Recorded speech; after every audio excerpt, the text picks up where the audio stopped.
Hello and welcome back to Ramblings of a Mad Guy. It's me, Reese. I'm the mad guy, and boy, am I mad. No, I'm not. I'm actually a pretty happy guy in general. So anyway, what am I pissed about today? I'm not really pissed, but it is a little frustrating. And here's the thing. You guys gotta understand. I am a weeaboo. I'm coming out of the closet. I hope that's not offensive. But I'm coming out of the closet as a anime enjoyer. An enjoyer of anime. But you know what? For good reason. It's fucking sick, alright? You got guys turning into fucking fire foxes, punching other dudes who are like the devil's handmaiden. There's all sorts of weird like premises. One of them is like it's the devil, and then he spawns in, like, I don't know, he gets kicked out of hell and he spawns in Tokyo. His thing is like, oh, I'm the devil, but I don't have any money. So because he doesn't have any money, he has to go work at like a McDonald's. And that's the whole show. It's the devil working at a McDonald's. And so I didn't watch much of that one. I watched like one episode. It's kind of weird.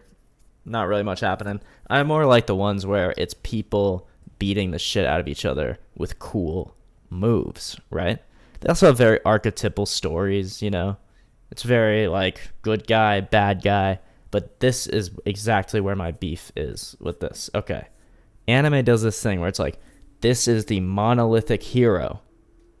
You're going to have one hero, basically. He'll have a supporting cast of like good guys as well.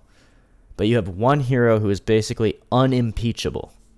He will always have the right answer and do the moral, ethical, correct thing. That's usually how these things work. And yet, in 95% of the goddamn animes where they have this like perfect hero, the hero also has some crazy sexual perversion. I mean, there is, of course, everyone knows about the whole anime titties thing. Anime titties are huge. They're massive. And I'm not necessarily complaining about them. My problem is when the hero is presented as this, like, sort of perfectly moral character, and then he has, like, a whole side plot about how he wants to fuck his sister or something. You know what I mean? Like, you're like, huh? And they're not doing a thing where it's like, oh, he's a flawed hero. It's just never mentioned. He just wants to fuck his sister. And he's the good guy the whole time. And every single other decision he makes is depicted as the perfect decision. And so is this one. You know what I mean? Like, okay, so for instance, I was watching one. And I had to turn it off. Because I was literally like, I don't want to support this kind of like crazy content. You know, the battles weren't that good. If the battles were better, I probably would have kept watching, to be honest. But it's about this legendary hero who had gone missing from the world. And his name was like Blade, right? He had some like mythical name. Okay. And in the lore of this, where he had gone missing after the the war between good and evil, in which he was the epitome of good, and he won the war for the team, for the good guys. After that war, he went into hiding as a homeless man in a city somewhere, right? Okay, so that's like the setup of the anime. Cut to the first scene. It's our hero, our monolithic good guy, literally like stalking and chasing this little girl, like depicted as like a 15-year-old around the city that he lives in. And he's like stalking her and he's chasing her. And at one point she's sitting on a bench, like a park bench.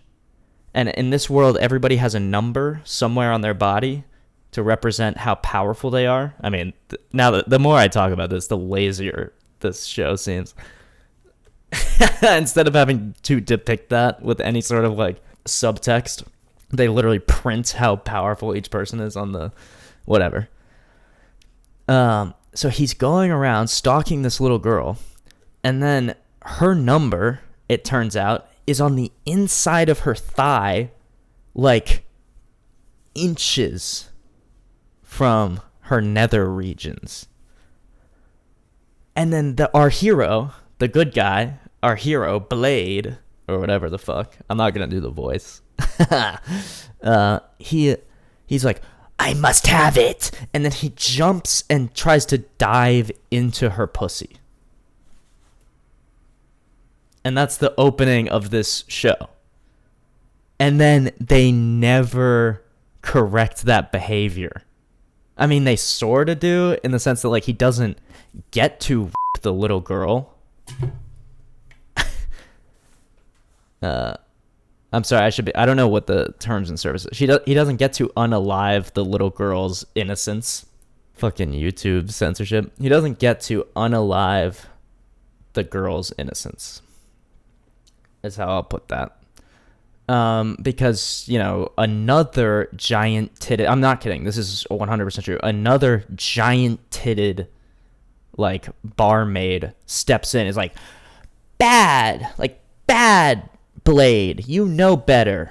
You know better than that. And then she takes him back to his bar and feeds him and clothes him, and it turns out they're best friends. And this is the good guy.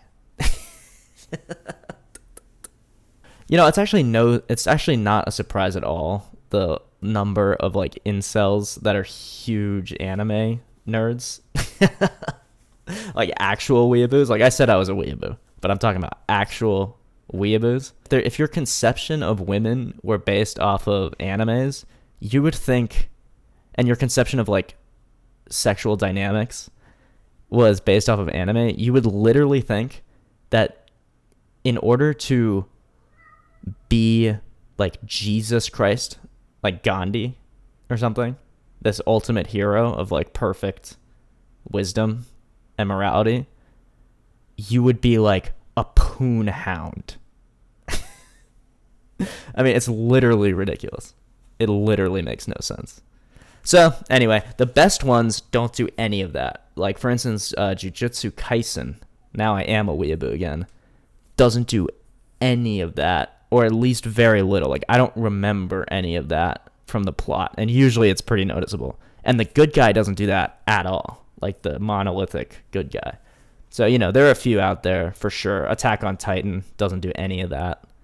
There are some ones that get it right, but the vast majority is just like a sea of... It's a wet dream. It's a horned up wet dream of, like, I'm the hero and I also get to fucking have any big titted woman I want.